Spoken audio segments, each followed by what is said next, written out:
ឆ្នាំថ្មីពួកយើងជួបជុំកំឡោះក្រុមបំរុងលេងនៅក្រោងរោងខែឆ្នាំថ្មីពួកយើងជួបជុំបុកម៉ែមីងអ៊ំពិតទាំងសម្រាប់ពីស្រែ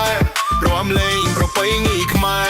លេងល្បែងប្រជាប្រិយខ្មែរសប្បាយហូហែមានសេរីសួស្តីសប្បាយហូហែចាស់ទទួលពរជ័យឆ្នាំថ្មីពួកយើងជួបជុំកំឡោះក្រុមបំរុងលេងនៅក្រោងរោងខែឆ្នាំថ្មីពួកយើងជួបជុំបុកម៉ែមីងអ៊ំពិតទាំងសម្រាប់ពីស្រែរាំលេងប្រពៃណីខ្មែរលេងល្បែងប្រជាប្រិយខ្មែរសប្បាយហូហែមានសេរីសួស្តីសប្បាយហូហែចាស់ទទួលពរជ័យសំលេងចាប់